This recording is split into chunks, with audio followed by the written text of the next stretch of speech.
The dinner rush was always the same at the Golden Fork. Silverware clinking, laughter bubbling like champagne, and the low hum of conversations mixing with the aroma of roasted garlic and expensive wine. I moved between tables with practiced ease, my black apron tied snug around my waist, my blonde hair pulled into a neat bun, and my smile fixed in place the way I'd perfected over the last year. "Lila, table 6 wants more Parmesan," Marisol Vega called from across the room. She balanced 4 plates on her arm, her laugh ringing out as though she'd been born in the restaurant. "And," she added with a teasing grin, "the gentleman at table 12 asked for you." Again. My stomach did that annoying little flip it always did when she mentioned him. Table 12. Always table 12. Dante Moretti. For the past 3 months, he had shown up almost every Friday night, sitting alone at that same corner table with its perfect view of the dining room. He wasn't like our usual customers, even though he wore the same expensive suits and ordered the same expensive wine. No, Dante carried something with him, an invisible weight like gravity bent differently around him. Marisol leaned in, smirking as she handed me the Parmesan grater. "He tips well. He's easy on the eyes." "So what's the problem?" "The problem," I muttered, "is that everything about him feels wrong." "Wrong?" Marisol arched an eyebrow. "Honey, that man is carved out of Italian marble. If wrong looks like that, sign me up." I rolled my eyes, but inside I wasn't joking. It wasn't danger exactly. Not in the obvious way. But my degree in criminal psychology had trained me to see signs others missed. The way his eyes scanned every corner of the room, how he always chose the seat with his back against the wall, the subtle bulge under his jacket that definitely wasn't just a wallet. And yet he always asked for me. I wiped my hands on my apron, smoothed a stray strand of hair back into place, and grabbed the bottle of Burlo he always ordered. The vintage cost more than I made in 2 shifts. When I approached, Dante looked up. His storm-gray eyes met mine, cool and unreadable like water hiding what lurked beneath. He was tall even sitting down, his posture perfect, every movement calculated. "Good evening, Miss Hart," he said in that low voice of his, accented, but faintly, like he had lived in too many countries and carried pieces of them all. "The usual tonight?" "Yes, Mr. Moretti," I said, keeping my voice steady. I poured the wine carefully into his glass, aware of how my hands trembled just slightly. "Lila," he said softly, catching my name tag with a glance. "You seem distracted tonight. Something troubling you?" Before I could answer, Marisol swooped by with a tray, flashing me a grin. "Lila's fine," she timed, "just working too hard. Enjoy your wine, sir." She winked at me as she passed, and I wanted to strangle her. Dante's lips curved into a faint smile, though it didn't reach his eyes. Work can be exhausting, yes. But sometimes distraction means the mind has seen something others miss. I swallowed hard. His words felt too close to what I'd been thinking. Was he reading me or warning me? For the rest of my shift, I tried to focus on other tables. A couple celebrating their anniversary, businessmen arguing over steak, friends laughing too loudly in the corner. But every time I glanced up, Dante was there, calmly sipping his wine, his gaze drifting across the room in slow, deliberate sweeps. And that was when I noticed it. At table 8, a man in a charcoal suit sat with 3 untouched drinks in front of him. He wasn't eating, barely pretending to glance at the menu. Instead, he checked his watch every few minutes, rigid in his seat. At the bar, another man nursed a whiskey for far too long, his jacket shifting unnaturally when he moved, like he was hiding something heavy beneath it. And near the restrooms, a younger man tapped his thigh constantly, his phone face down on the table, his eyes flicking toward Dante's table when he thought no one was looking. The hairs rose on the back of my neck. 3 men. All in different places but perfectly positioned. One watching the entrance, one watching the back exit, one with a clear line of sight to Dante's usual path out of the restaurant. This wasn't coincidence. I steadied the tray in my hands, forcing myself to breathe. Maybe I was imagining it. Maybe I was reading too much into their behavior. But then again, my training had been clear. Fidgeting, hyper-awareness, synchronized movements. Classic signs of people waiting for something big. Something bad. My eyes flicked to Dante. He sipped his wine calmly, but I wondered, did he already know? The dining room buzzed with laughter and clinking glasses, but my heart pounded too loud in my chest. I couldn't shake it, the way those 3 men were positioned, the way they all kept Dante within their sight. I set down a tray at another table, trying to focus on the smiling couple in front of me. "Enjoy your meal," I said automatically, though the words felt hollow. Marisol caught me staring toward table 8 again. "Earth to Lila," she whispered, nudging me with her elbow. "Your mysterious Italian is waiting for his wine service. Don't keep him lonely." "I'm not," I started then stopped. What was I supposed to say? That 3 men might be planning an ambush right here in the Golden Fork? Marisol grinned. "Relax, girl. He probably just wants to see your pretty face." She swayed away, leaving me no choice but to grab Dante's bottle and head for table 12 again. As I approached, Dante's eyes flicked up to mine. For a moment, it felt like he already knew what I was about to say. "Is everything all right?" he asked, voice low. I hesitated, glancing quickly at table 8. The man there was speaking into his phone now, head tilted slightly, voice low. I leaned closer to Dante, pretending to adjust his place setting. "I might be wrong," I whispered, "but I think you should stay very quiet and not move." His hand stilled on his glass. His eyes sharpened, sudden focus turning them from soft gray to steel. "Explain." I swallowed, my words tumbling out in a rush. 3 men. Table 8, the bar near the restrooms. They've been watching you all night. Their behavior, it's coordinated. Pre-action anxiety. I overheard table 8 mention 2345. The back exit. Everything in position. For a moment, Dante didn't move. He didn't blink. Then slowly, carefully, he reached into his jacket. My breath caught. But instead of a weapon, he pulled out his phone. He typed something quickly, then set it face down on the table. "What did you just do?" I asked, my voice a trembling whisper. "Insurance," he said, a ghost of a smile touching his lips. Before I could ask more, it happened. The man at table 8 shifted, reaching for his phone again.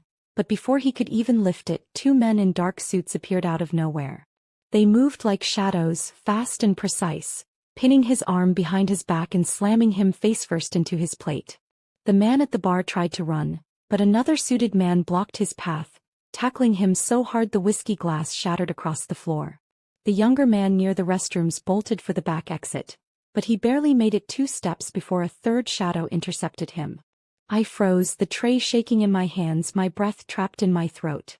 Around me, diners looked up with mild curiosity, as if they were watching a staged performance. They didn't realize the danger.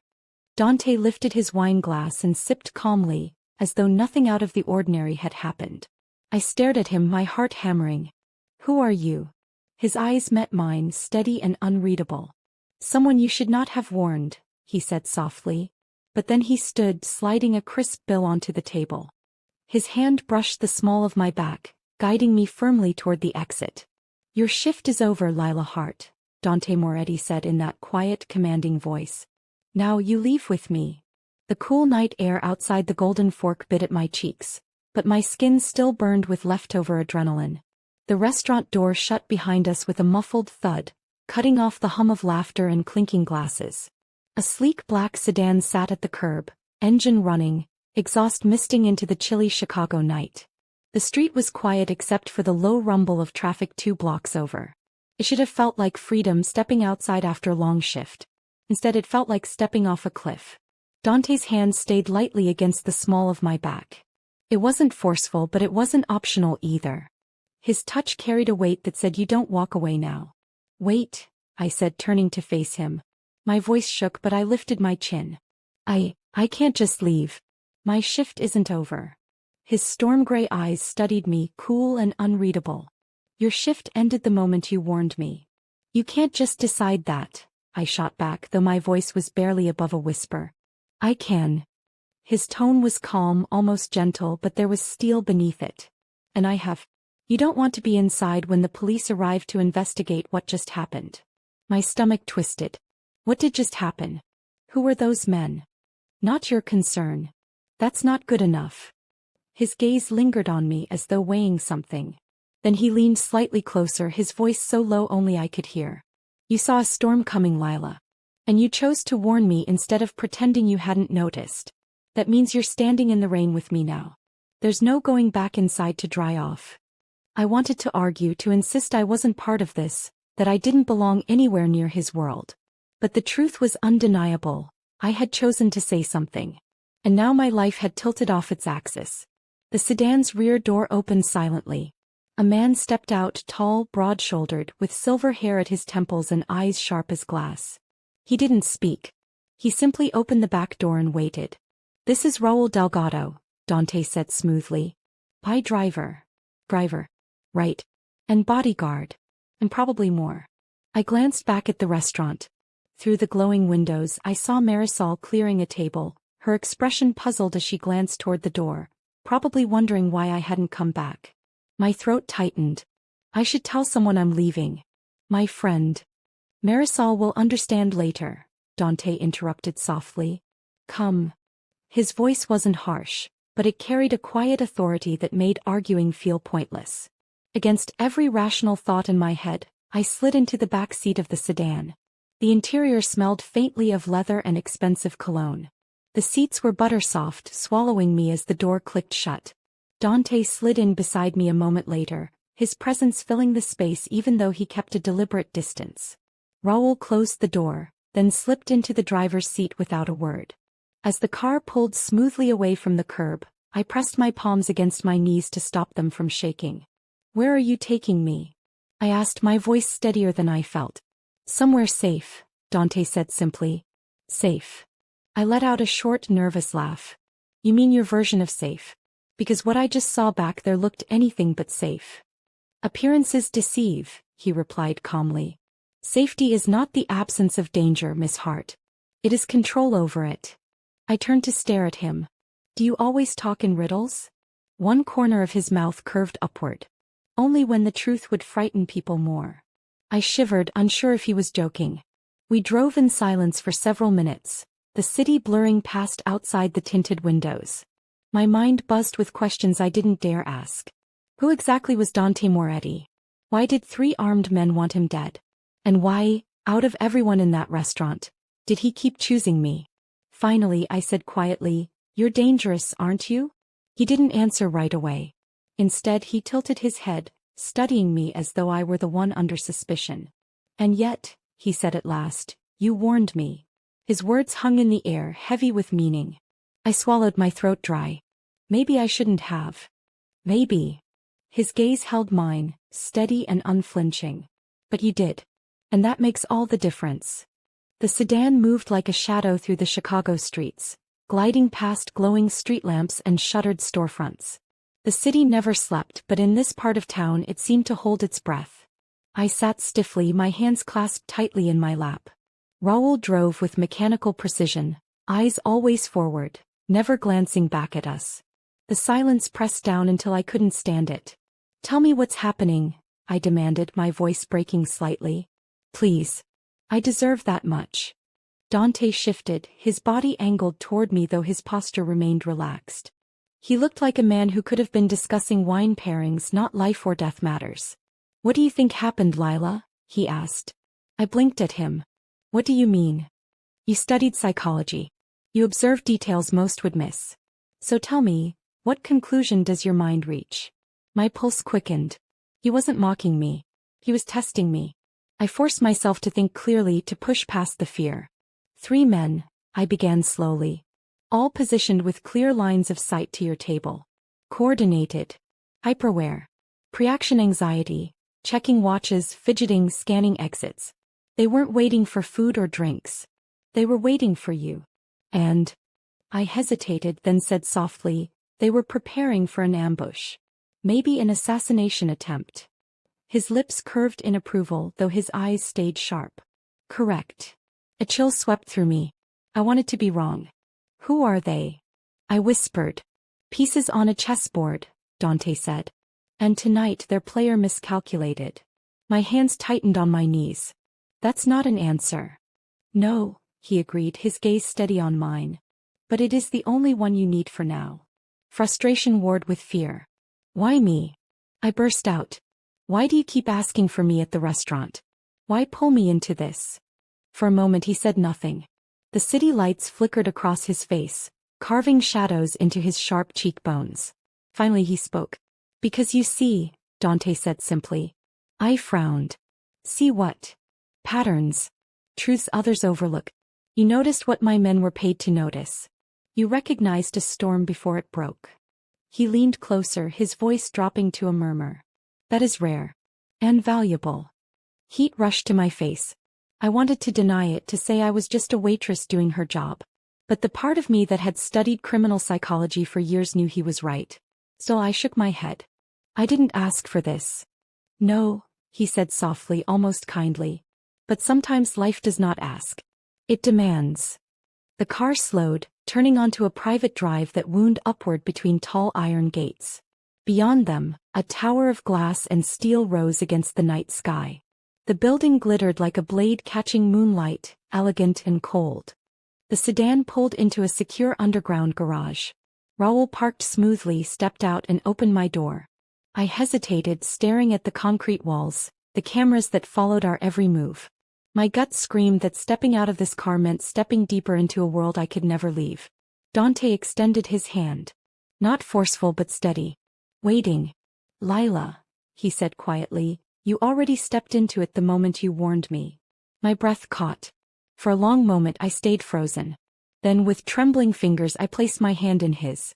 His grip was warm, firm, unshakable. As he led me out of the car and toward a private elevator, one thought pulsed through my head like a drumbeat. I had just crossed a line I could never uncross. And Dante Moretti knew it. The elevator moved silently, the kind of smooth, gliding ride that only came with obscene amounts of money. My reflection shimmered in the polished chrome walls. Messy bun coming undone, black apron smudged with flour, wide eyes that looked like they belonged to a girl way out of her depth. Beside me, Dante stood with his hands folded loosely in front of him, his presence calm, unshakable. He didn't fidget. He didn't shift his weight. He simply existed like a mountain, immovable and timeless. When the doors opened with a soft chime, I braced myself. The penthouse was nothing like I'd imagined. Floor-to-ceiling windows stretched across the far wall, offering a panoramic view of the Chicago skyline, lights twinkling like constellations.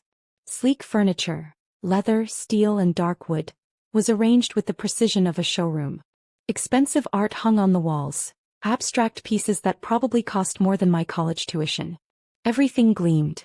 But underneath the beauty I noticed something else. Cameras in corners discreetly placed. Multiple doors branching off the main room. And men. 2 of them standing near the windows, their suits tailored but their posture military. Their jackets bulged in places that screamed weapons. This wasn't just a home. It was a fortress. My chest tightened. This is temporary, Dante said smoothly, stepping out of the elevator. His eyes scanned the room automatically, even here, as if he trusted no space completely. Until I understand the full scope of tonight's events. I can't stay here, I blurted, my voice high and thin. You can, he corrected gently, turning his gaze on me. And you will. Before I could argue, a woman appeared from the hallway. She moved with quiet efficiency, her heels clicking softly against the marble floor. Mid-30s, elegant in a tailored black dress, with dark eyes that missed nothing. Miss Hart, she said, extending a perfectly manicured hand. Valeria Cruz. Mr. Moretti's assistant. Her handshake was firm, her expression polite but unreadable. I've prepared the guest room for you, Valeria continued. And there are clothes in your size in the closet. If you need anything, please let me know. I blinked at her. How do you know my size? Valeria's smile was professional, practiced. We're thorough in our research. A shiver ran down my spine. Research. The casual way she said it made my skin crawl. How long had they been watching me? Dante's voice cut through the silence. You'll rest tonight, Lila. Tomorrow I'll answer your questions. I don't want to rest. I want to leave. No, the word was soft but final. He stepped closer, his height casting me in shadow. You saved my life tonight. That complicates matters. Marcelo Vargas will see you as leverage now. Which means you are under my protection until this is resolved. Resolved. I repeated, my voice sharp with disbelief. Do you think you're some kind of knight in armor? A flicker of amusement crossed his face. Knights wear armor. I prefer suits. I hated the way my lips almost twitched. Valeria gestured toward the hallway. If you'll follow me, Miss Hart. I didn't want to. Every cell in my body screamed to run back to the elevator, to bolt through the garage, to vanish into the night. But the two suited guards by the windows didn't move, didn't blink. They didn't need to. I knew they'd stop me before I made it 3 steps. So I followed Valeria. The guest room was larger than my entire apartment. Soft blues and grays, a bed big enough for 3 people, and a view of the lake shimmering in the distance. A row of designer clothes hung neatly in the closet, tags still on. My hand brushed over them, cashmere and silk sliding beneath my fingers. "How did you?" I started. "Mr. Moretti plans for contingencies," Valeria interrupted smoothly. I turned sharply. "Contingencies? Like what? Kidnapping random waitresses?" For the first time Valeria's expression cracked. Just slightly. A shadow flickered in her eyes before her mask slid back into place. "You must have questions," she said quietly. "Mr. Moretti will answer what he can tomorrow. For now try to rest." And then she was gone, the door closing softly behind her. I stood frozen in the middle of the room, my heart hammering. Designer clothes in my size. A penthouse with armed guards. A man who looked at me like I was both a puzzle and a prize. I sank onto the bed, my hands trembling. I wasn't safe here. But leaving wasn't an option. I was caught. And Dante Moretti knew it. Morning came with sunlight spilling through the massive windows. The city below bustled, unaware that I was trapped above it like a bird in a gilded cage. I hadn't slept. Every sound in the hallway had made me flinch. Every shadow across the window had made my heart race. By dawn, I'd given up, pacing the plush carpet until Valeria knocked softly and entered with a silver tray of coffee and pastries. "Mr. Moretti would like to speak with you when you're ready," she said, her tone calm as ever.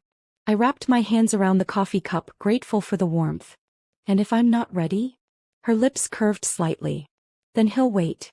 But the longer you delay, the more questions you'll have, and the fewer answers will satisfy you." He was right. Damn her. An hour later, Valeria led me down a hallway lined with abstract paintings into an office. The room was sleek, lined with monitors showing live feeds from around the city. Restaurants, streets, alleys. Surveillance. Dante sat behind a desk, dark jeans and a crisp white shirt replacing his suit from the night before. He looked younger like this but no less dangerous. His eyes flicked up as I entered, conducting their usual assessment, scanning me as though cataloging details. "Sleep well?" he asked. I gave a short laugh. "Did you expect me to?" The faintest ghost of a smile touched his lips. "No. But I hoped." I crossed my arms. "You said you'd answer my questions." He gestured to the chair across from him. "Ask." I set my pulse racing. "Who were those men at the restaurant?" "Marcelo Vargas's people," Dante said evenly. "A rival who decided to test my defenses." "And you? Who exactly are you, Dante Moretti?" He leaned back, his eyes never leaving mine. "A businessman." I scoffed. "Businessmen don't have armed guards hidden in restaurants. Some businessmen require more persuasion than others." My throat tightened. "So you're in the mafia?" He didn't flinch. Didn't deny it. Just let the silence stretch. Finally, he said softly, "How much do you know about organized crime in Chicago?" "Enough to stay away from it," I snapped. His gaze softened, but only slightly. "Smart policy. Unfortunately, no longer an option for you." My hands curled into fists. "Because I saved your life?" "Because you witnessed Marcelo trying to end mine," Dante corrected. "And because your warning allowed my men to capture 2 of his soldiers alive. That makes you a target. Marcelo will assume you're working with me now." The casual way he said it chilled me. "For how long?" I asked, my voice trembling. "Until Marcelo is no longer a problem." "And how long will that take?" Dante poured coffee from a silver carafe, sliding a cup toward me. "That depends on how quickly he realizes his war was always going to end one way." "One way?" His storm-gray eyes locked on mine. "With family." The word carried weight. More than a word. A vow. I stared at him, my mind racing. Last night he had been a mysterious customer, someone who tipped well and asked for me by name. Now he was something else entirely. A man who ordered lives ended as easily as coffee poured. And yet, as I looked into his eyes, I realized something terrifying. I didn't want to look away. The penthouse was silent except for the hum of the city below. Chicago's traffic crawled like veins of light through the night, but up here 40 floors above, it felt like another world. A world cut off from mine. For the first 24 hours I told myself it was temporary. I told myself I could handle this. That I was still free, still me. But by the second day the walls began to press in. The men in suits were everywhere. By the windows, in the hallways, at the elevator that led down to the garage. They weren't rude. They didn't threaten me. But every time I moved, their eyes followed. I wasn't a guest. I was a possession. It started with small things. I wanted to take a walk in the lobby. Valeria smiled politely and said, "Not possible." I asked if I could step out onto the balcony. She said, "Too exposed." When I asked about returning to my apartment to pick up clothes and call my sister, she simply shook her head. By the third morning my chest felt tight, my hands trembling as I tried to breathe. The panic attack came fast, crashing into me like a wave I couldn't fight. I gripped the edge of the marble counter in the guest room, my breath coming in shallow gasps. The expensive walls seemed to close in around me. Breathe, Lila. Count. Inhale for 4. Hold for 4. Exhale for 6. But it didn't work. My mind spiraled. You're trapped. You'll never leave. This is how people disappear. No one will find you. The door opened softly. "Miss Hart." Valeria's calm voice floated into the room. I hated how composed she sounded when my world was unraveling. I need air," I gasped. She studied me with sharp eyes that missed nothing. "You're panicking." "No kidding," I snapped, my voice breaking. "I need to get out. Just for a walk. 10 minutes. Something." Valeria's lips pressed into a line. "That isn't possible at the moment." Something inside me snapped. "You don't understand what it's like to have your life stolen overnight. To wake up in a cage." Her gaze flickered. For a brief second, something in her eyes softened, shadows that hinted at her own battles. But then the mask slid back into place. "You're right," she said evenly. "I don't understand your exact circumstances. But I do understand impossible choices. And dangerous men." Her words cut deeper than I expected. Still trembling, I shoved past her into the hall. "I'm leaving." The guard by the elevator looked at me as I marched toward him. He wasn't cruel. He didn't even move aggressively. He simply shook his head once, like a schoolteacher telling a child no. "Miss Hart," he said politely, "Mr. Moretti asked that I escort you back." Shame burned hotter than the fear. I had thought maybe, just maybe, I could walk past them if I looked confident enough. Instead, I'd acted like a child testing locked doors. When I turned back, Valeria was still watching me. Not with mockery. With something closer to pity. That night when Dante returned, the air in the penthouse changed. He moved through the room like gravity itself had shifted, drawing everything toward him. He'd shed his tailored suit for dark jeans and a black sweater, but the power he carried didn't come from clothes. It came from him. "I hear you had an eventful day," he said, pouring himself a glass of whiskey. Heat rushed to my face. I needed air. "And you thought wandering Chicago while Marcelo Vargas has men searching for you was wise?" "I thought I could go back to my normal life," I shot back. "Pretend none of this happened." He set the glass down and turned, his eyes locking on mine with unnerving intensity. "Your normal life ended the moment you chose to warn me. You made yourself part of this the second you spoke." His words hit me like a physical blow. My breath caught, shame and fury tangling in my chest. "So I'm being punished," I whispered. "You're being protected," he corrected firmly. "Because doing the right thing put you in the crosshairs of very dangerous people." My throat ached. "Then why does it feel like a prison?" He studied me for a long moment, then said quietly, "Because you've never lived in a world where safety requires chains." The office was dim, lit only by the glow of monitors. Dante stood at the window looking out over the city, his reflection fractured in the glass. He didn't turn when I stepped inside. "Sit," he said softly. I hesitated, then lowered myself into the leather chair across from his desk. My nerves buzzed like live wires. "You studied psychology," Dante said without looking at me. "Why?" The question caught me off guard. "Why?" "Yes." He finally turned, his storm gray eyes pinning me in place. "People don't study the human mind without reason. Pain usually. Or curiosity." My fingers twisted in my lap. "My mom. She had lung cancer. We tried everything. Treatments, surgeries, experimental drugs. It bankrupted us. And in the end it didn't matter. I wanted to understand why people make choices that hurt others. Why companies profit from suffering. Why criminals exploit the weak. I thought psychology would give me answers. His gaze softened around the edges just slightly. Insurance companies may not pull triggers, but they destroy families all the same. I blinked.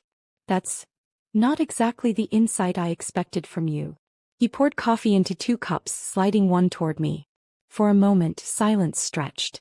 Then he said, "My mother died when I was 15. The quiet admission hit me harder than I expected. She was poisoned," he continued, his voice flat but his knuckles tightening on the cup. "By someone we trusted. Someone my father considered family." My chest ached. "Who?" "A cousin," Dante said. "He'd been selling information to rivals for years. We never suspected until it was too late." His voice carried no emotion, but his jaw was rigid, his shoulders tight. "She suffered for 3 days before she died. The doctors didn't realize what was wrong until the autopsy." I swallowed hard. "I'm sorry." He nodded slightly as though acknowledging the words but not needing them. "It taught me never to trust completely. And it taught me to recognize betrayal before it kills."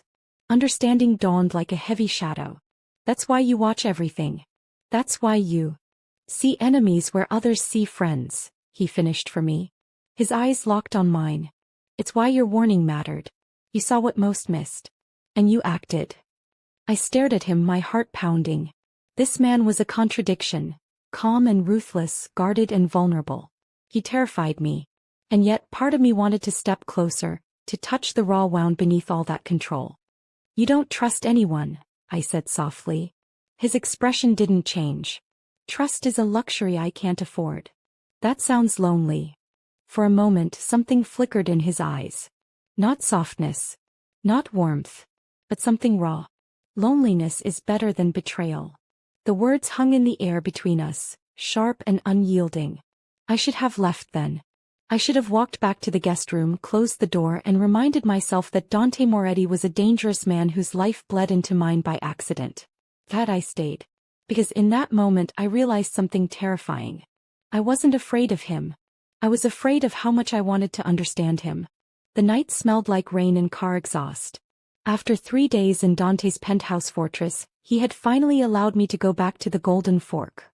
Under escort. The arrangement was humiliating. Enzo Rinaldi, one of his bodyguards, trailed me like a shadow while I picked up my last paycheck. Marisol squealed when she saw me, hugging me so tightly I thought my ribs might crack. "Where the hell have you been, girl?" she whispered fiercely. "I thought you got kidnapped or something." I froze, the irony stinging too sharp. "I've just been dealing with things." Her eyes narrowed. "Things? You disappear, you don't answer texts, and then you show up with Mr. Tall, dark and terrifying standing guard? What's going on, Lila?" I forced a smile. "I'll explain soon. I promise." It was the best I could do. Because how was I supposed to explain Dante Moretti to her? By the time I left, the restaurant was quiet. The dinner crowd had thinned, the staff wiping down tables, the clatter of dishes echoing faintly from the kitchen. I hugged Marisol one more time, stepped into the night air, and walked toward the lot where Raoul's sedan waited. Enzo was at my side, his broad shoulders blocking half the streetlights. He moved like a man who'd spent his whole life expecting trouble. Which was why, when I heard the scuff of shoes behind us, he reacted instantly. "Get down," Enzo barked, shoving me hard toward the ground. Gunfire cracked through the air.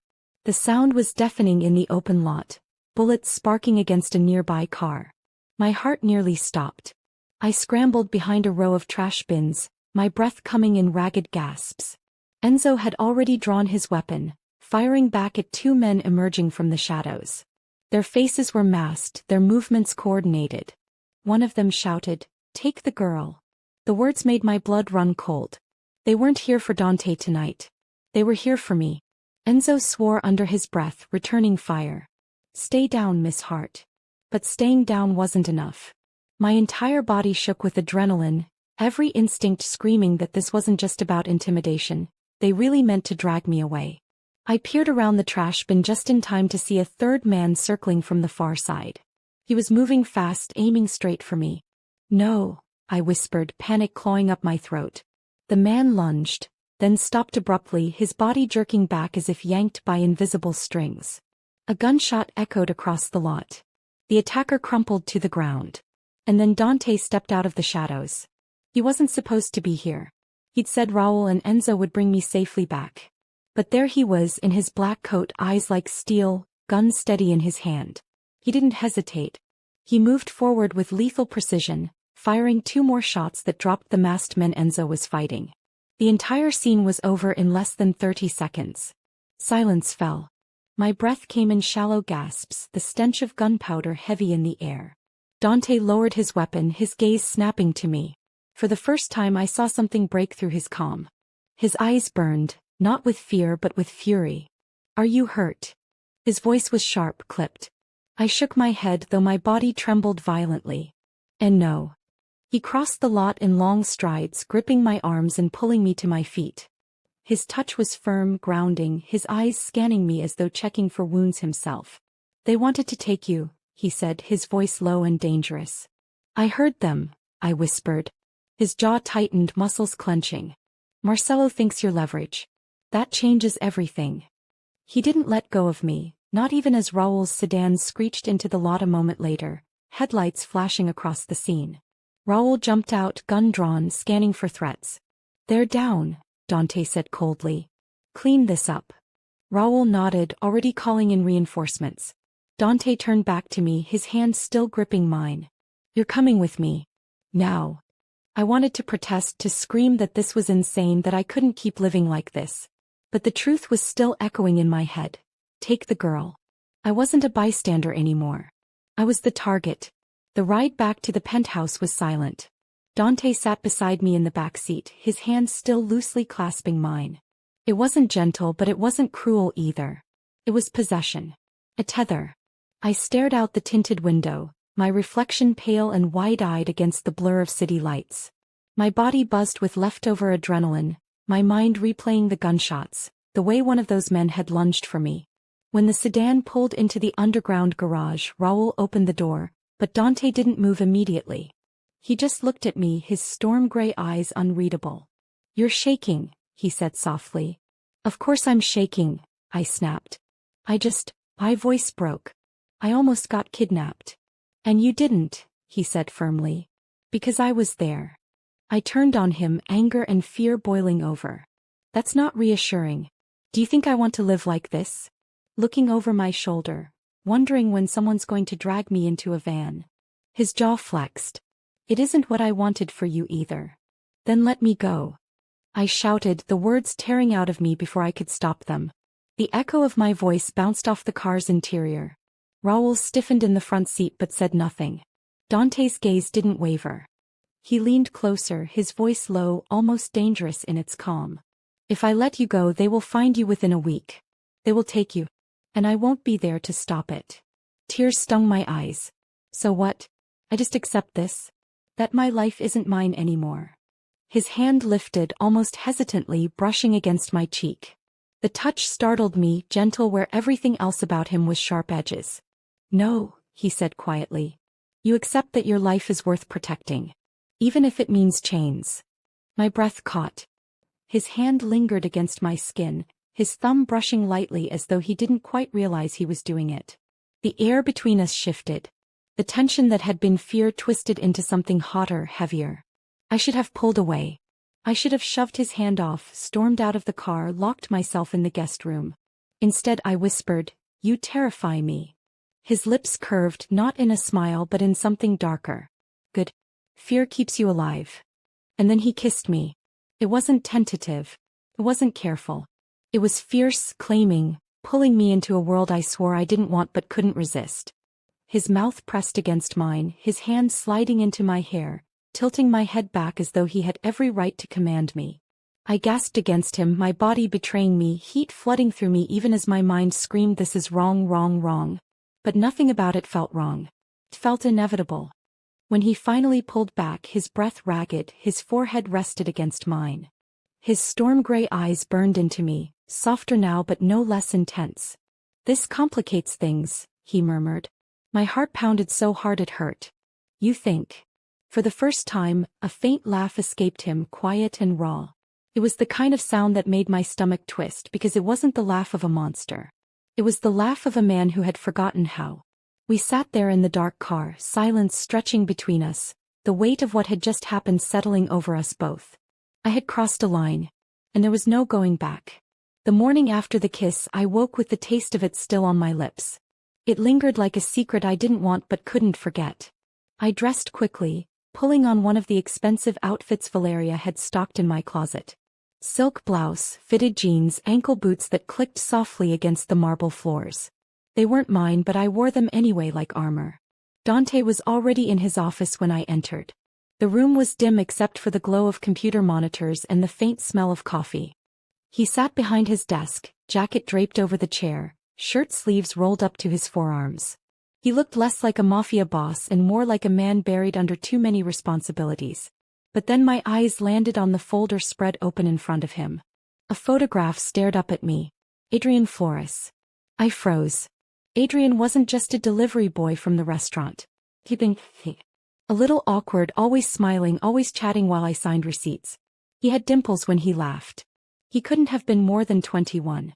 And now his face was staring at me from a crime scene photo, pale and lifeless. "What is that?" I whispered, though I already knew. Dante looked up, his expression unreadable. "You shouldn't be in here." I stepped forward anyway, my eyes locked on the photo. Adrian's body lay sprawled in an alley, his shirt stained dark, his eyes wide open. "What did you do?" My voice cracked. Dante closed the file slowly. "Adrian betrayed me. He sold information to Marcelo's men." "Information about you?" "No," my chest constricted, my hands trembling. "Not Adrian. He wouldn't." "He did." Dante's tone was calm, matter-of-fact, as though he were discussing a weather report. "My men traced the leak. He gave them your schedule, your address, even your sister's name." I shook my head violently. "You're lying." His storm-gray eyes held mine steadily. "I don't lie about life and death, Lila. Adrian made a choice. And I made mine." Hot tears stung my eyes. "You killed him." "Yes." The word landed like a hammer. No apology. No hesitation. Just brutal truth. I stumbled back, my stomach lurching. I wanted to scream, to claw at him, to make him take it back. But part of me knew he wouldn't. Couldn't. "He was just a kid," I whispered. "He was a liability," Dante said coldly. "And liabilities get people killed. Including you." I pressed a hand over my mouth, fighting nausea. My mind raced with memories of Adrian. His shy smile, the way he'd always asked if I wanted extra napkins, his nervous laugh when Marisol teased him. Gone. Just like that. I turned and fled the office, my vision blurred with tears. I didn't stop until I reached the guest room, slamming the door behind me. My chest heaved as I collapsed against the wall. I couldn't do this. I couldn't stay in Dante's world, where people's lives were erased as casually as names on a ledger. I needed to get out. By nightfall I had a plan. It wasn't much of a plan, but it was something. I waited until the guards rotated, Enzo stepping into the kitchen, Raoul checking something on his phone by the elevator. I slipped down the hallway barefoot to keep quiet, clutching my phone in my hand. The elevator was locked, of course. A keypad glowed red beside the doors. But I'd noticed earlier that Raoul sometimes used his card key and sometimes simply pressed a code.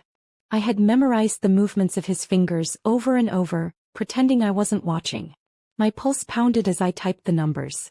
For -7-2-9. The light flicked green. I almost sobbed with relief as the doors slid open. I rode the elevator down, every second stretching like an eternity, my heart threatening to burst from my chest. When the doors opened into the garage, I bolted, running toward the side stairwell that led to the street. The cold night air hit me like freedom. My feet slapped against the pavement as I ran down the block, clutching my phone like a lifeline. Eva. I had to call Eva. I ducked into a gas station, my hands shaking so hard I nearly dropped the phone as I dialed her number. She picked up on the second ring, her voice bright and sleepy. "Lila? Finally. Where have you been?" "I've been worried sick." "Eva," I gasped. "Listen to me. You need to leave your apartment. Right now. Go to a hotel. Somewhere safe." "What? What's going on?" "There are men, dangerous men, watching me. And they know about you.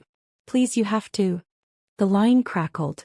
Then a new voice slid through the speaker, smooth and mocking. "Too late, Miss Hart." My blood turned to ice. "Who is this?" I whispered. A low chuckle. "A friend of Marcelo Vargas. Your sister is with us now. Don't worry, she's unharmed. For the moment." "No," I breathed. "No, please. If you want to see her alive again, you will convince Dante Moretti to meet us. He knows what we want. He has 48 hours. The line went dead. I stared at the phone, my hands numb, my lungs refusing to work. Eva. My baby sister. The one person I had left in the world. Gone. Taken because of me. I stumbled back out of the gas station, tears streaming down my face. My legs buckled and I sank onto the curb, sobbing into my hands. Headlights swept across the street. A black sedan pulled up, the door opening. Dante stepped out, his face grim, his coat flaring around him like wings of shadow. He didn't yell. He didn't demand answers. He just crouched in front of me, his eyes searching mine. "They have her," I choked out. "Marcelo's men. They took Eva." His jaw tightened, fury flashing in his eyes. But his voice was calm, steady. "We'll get her back." I shook my head, my sobs breaking. "They'll kill her," they said. "They won't," he interrupted firmly. "Not while she's leverage. And not while I'm still breathing." His hand gripped mine, strong and unyielding. "Listen to me, Lila. We'll get your sister back. But from this moment on, you don't run from me. Not ever. Do you understand?" I looked into his storm-gray eyes, the weight of his words anchoring me even as my world fell apart. I hated him. I needed him. And I had no choice but to believe him. The city lights blurred past as Raoul drove us back toward the penthouse. My hands wouldn't stop trembling. My mind repeated the same words over and over. "They have Eva. They have Eva." I couldn't breathe. Couldn't think straight. Every second that passed felt like she was slipping further away. Beside me, Dante sat with his usual calm intensity, but I could see the fury beneath it. His jaw was rigid, his hands clasped tightly together as if restraining himself from breaking something. Finally, I couldn't take the silence anymore. "This is my fault." His head turned sharply. "No." "Yes," I said, my voice breaking. "If I hadn't warned you that night, if I hadn't stayed in your world, Marcelo never would have known about Eva. She's in danger because of me." Dante's storm-gray eyes locked on mine, hard and unflinching. "Marcelo is the one who took her. Marcelo is the one who put her in danger. Don't mistake responsibility for blame." "But Adrian," I choked, tears stinging my eyes. "You killed him. You said he leaked my sister's name. That means she's alive," Dante interrupted firmly. "Because we intercepted what he sold. If we hadn't, Marcelo would have taken her weeks ago." The words hit me like a slap. My mind reeled, trying to piece it together. "You knew." "I suspected," he admitted. "That's why my men were watching. That's why Valeria made sure your sister's address was flagged. Adrian gave Marcelo enough to find her, but not enough to act until tonight." I wanted to scream, to throw something at him, to demand how he could possibly sit there so calm while my sister was gone. But then I realized he wasn't calm. He was coiled, like a predator waiting for the right moment to strike. When we arrived at the penthouse, Valeria was waiting. She looked flawless as always, her dress immaculate, her expression unreadable. But her eyes flickered with tension when she saw me. "They called her directly," Dante said. "Put it through to her phone."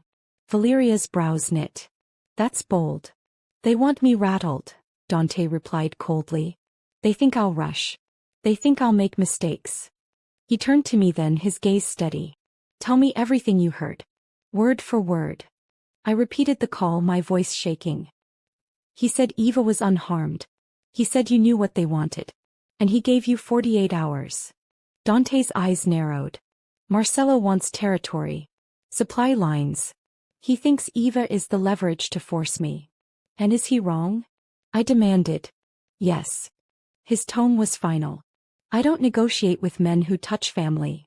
The word family made my chest ache. Valeria spoke quietly. "We need to find where they're keeping her." "I'll find her," Dante said. "But I'll need Lila's help." My heart skipped. "Pie help?" He nodded once. "You see things differently. The way you noticed those men at the restaurant, the way you read patterns, your perspective might show us what we're missing." I wanted to say no. To tell him I wasn't equipped for this, that I was just a waitress who happened to have a degree she never used. But Eva's face flashed in my mind. Her laugh. The way she'd hugged me last Christmas. I straightened my shoulders. Tell me what to do. Dante's lips curved faintly. Not a smile but approval.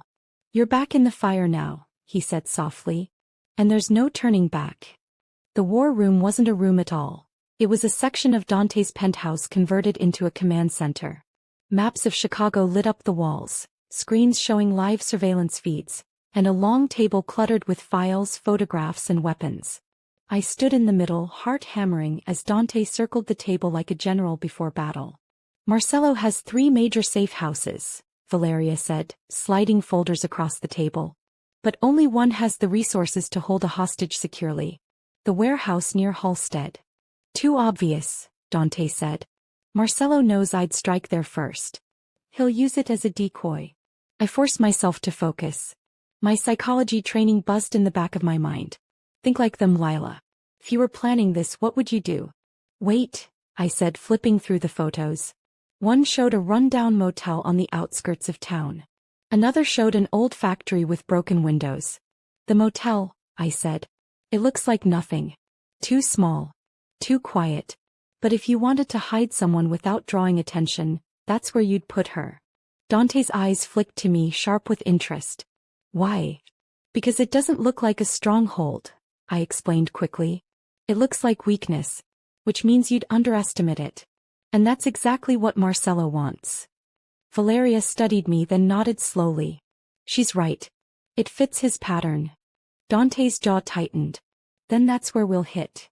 The room buzzed with motion as his men moved, making calls, checking weapons. Enzo spread blueprints of the motel across the table, marking entrances and exits. My stomach churned. This wasn't theory anymore. This was real. Dante turned to me, his gaze steady.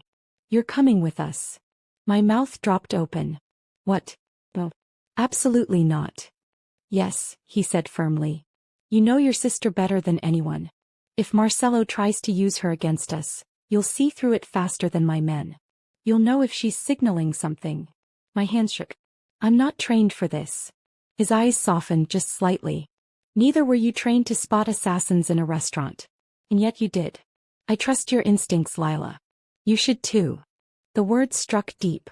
Valeria gave me a look that was equal parts sympathy and warning. If you go, there's no halfway. Once you step into that motel, you're in their world. Forever. I thought of Eva. Of her laugh, her stubbornness, the way she always said I was too serious. I'll go, I whispered. Dante's expression didn't change, but something flickered in his eyes. Approval. Relief. Possession. He stepped closer, his voice low enough only I could hear. If you come with me, you're mine. No halfway measures. Heat flushed through me, fear tangled with something darker. I swallowed hard, my voice trembling. Then I'm yours. For a long moment he just studied me, storm-gray eyes unreadable. Then he nodded once, sharp and final. Good, Dante said. Because tomorrow night we take her back. The night air smelled of rust and rain as we crouched in the shadows across from the motel. It was one of those roadside places built in the 70s. Peeling paint, flickering neon sign that read vacant, half the letters dead. From a distance it looked like a place for truckers and bad decisions. Up close I could see the deliberate choice. The lights on the far side of the lot were broken. The curtains in room 6 hung at odd angles, too neat compared to the others. A black SUV sat idling near the stairs, its windows dark. My stomach twisted. Eva's in there. Dante crouched beside me, his dark coat blending into the night. He looked utterly composed, as if he were about to walk into a meeting instead of a firefight. His men surrounded us. Enzo, Raoul, and half a dozen others, all armed, all waiting for his word. 2 on the roof, Enzo whispered, peering through binoculars. 1 by the SUV. And movement in 6. That's our room. Dante nodded once. His eyes shifted to me. Do you see anything? I forced myself to breathe. To focus. My training ticked in the back of my mind. Patterns. Details. Signals. The man by the SUV, I whispered. He's nervous. Look at his hands, they keep going to his pockets. He's new. Probably a lookout, not muscle. The ones inside are the real danger. Dante's lips curved faintly, the ghost of a smile. Good. He motioned to Raoul, who slipped into the shadows, silent as smoke. A minute later, the nervous lookout slumped against the SUV, unconscious. My pulse pounded. This wasn't theory anymore. This was real. Dante turned to me. Stay behind me. No matter what. I nodded, though my legs felt like they'd give out. The strike team moved like clockwork. 2 men scaled the fire escape. Enzo crept to the door of room 6, weapon raised. Dante motioned. The door exploded inward. The room was chaos in seconds. Gunfire, shouts, the crash of breaking furniture. I stumbled in behind Dante, my heart in my throat. And there on the bed, Eva. Her hands were bound, duct tape over her mouth, her eyes wide with terror. Eva! I screamed, surging forward. A man lunged at me, but Dante was faster. His arm shot out, pulling me back, his gun flaring once, twice. The man crumpled. Enzo was already at Eva's side, slicing through the bindings, ripping the tape from her mouth.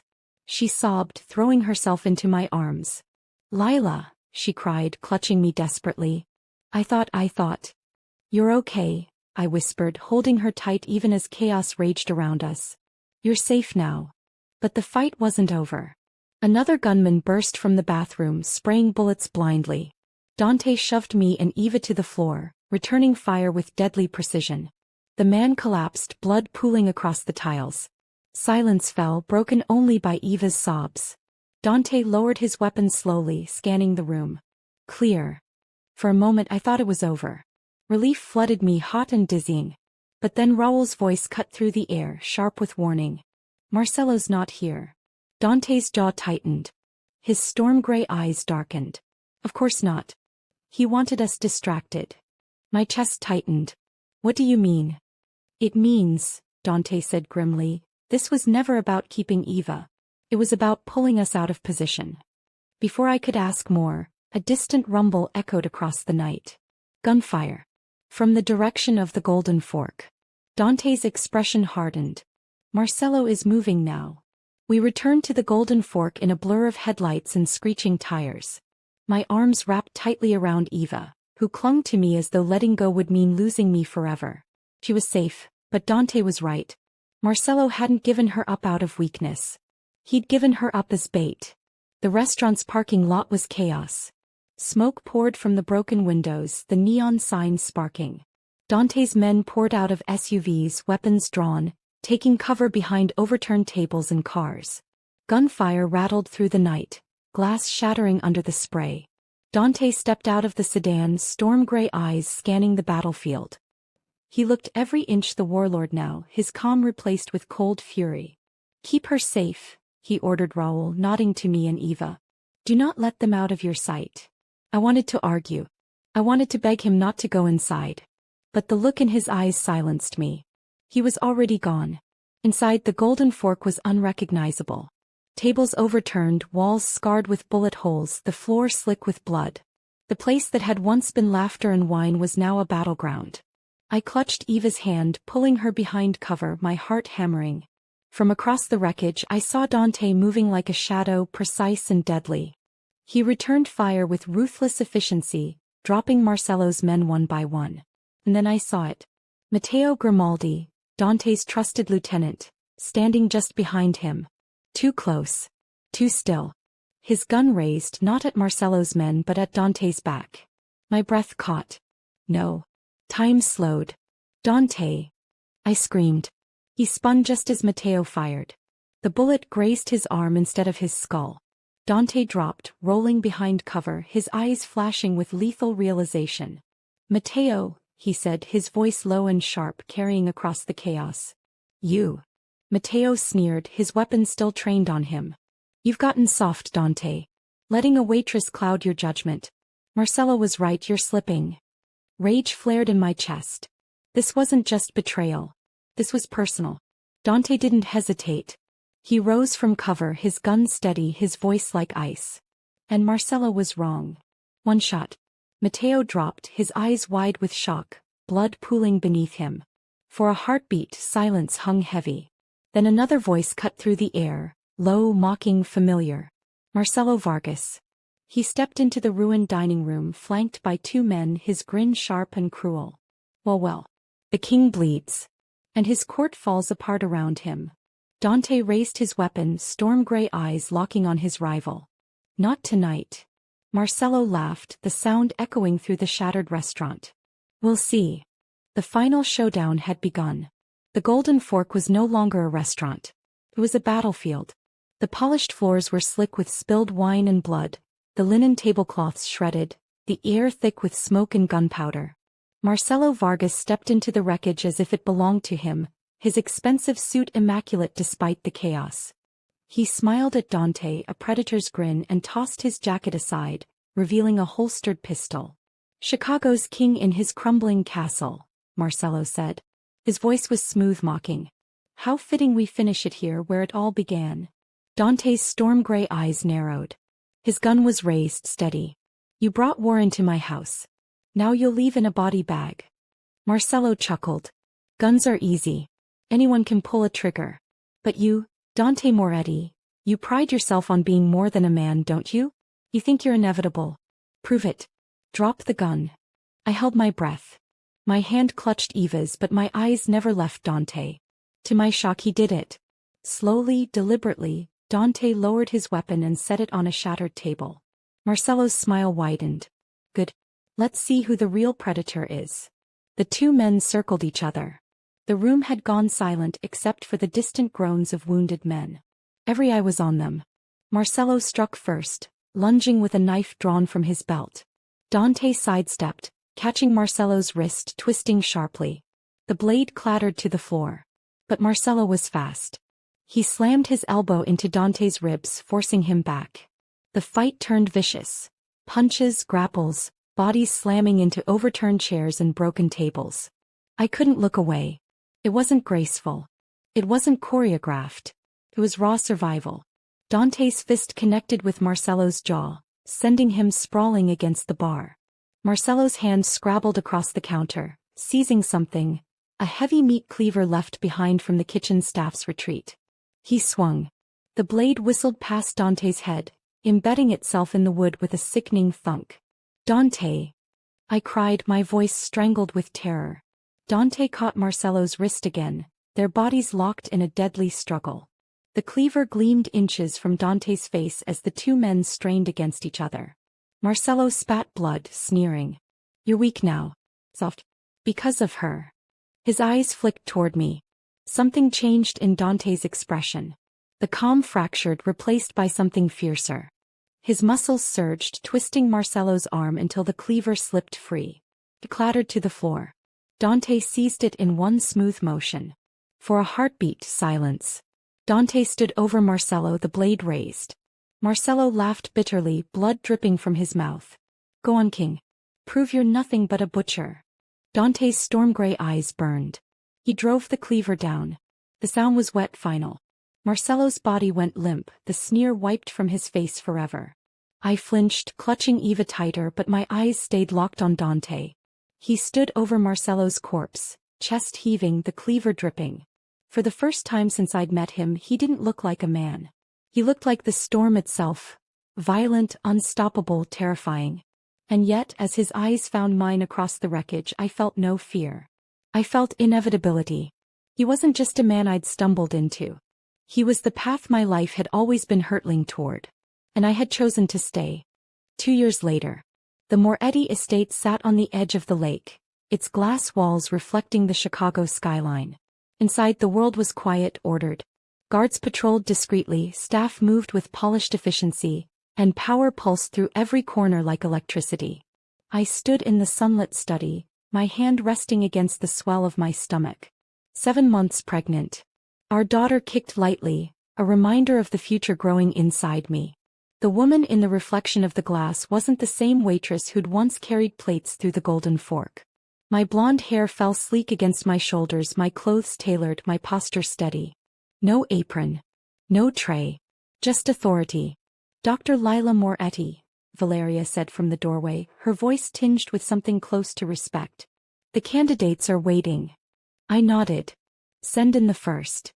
For the past year, I'd been using my psychology training in ways my professors never imagined. vetting recruits, reading tells, rooting out liars before they ever stepped too close to Dante. It was my world now as much as his. Valeria left and Dante entered. He moved with the same quiet authority he always had, though the storm in his eyes had softened at the edges. When he looked at me, I saw something no one else did: devotion. He came to my side, his hand brushing against my stomach. "She'll be strong," he murmured. "She'll be ours," I said softly. His lips curved faintly. "A queen born into shadows." I smiled, though a pang tugged at me. "Do you ever wonder if we've doomed her? Bringing her into this world?" His eyes met mine, steady, unflinching. "We don't doom her, Lila. We prepare her. The world is cruel. We'll make sure she's never at its mercy." I rested my head against his shoulder, listening to the steady beat of his heart. I believed him. I had to. Because I was no longer the girl who dreamed of a quiet life. I was the woman who had walked into a storm and chosen not to leave. I was his. And as I felt our daughter shift inside me, I knew she would inherit not just his empire, but mine. We weren't building a life in spite of the shadows. We were building a crown from them. "From now on," Dante whispered, his hand warm against mine, "we are exactly where we belong." And I believed him. If you enjoyed sinking into the shadows of this story, don't just stop here. Hit that like button if you felt the tension, subscribe to step deeper into the world of danger and desire, and ring the bell so you never miss the next chapter.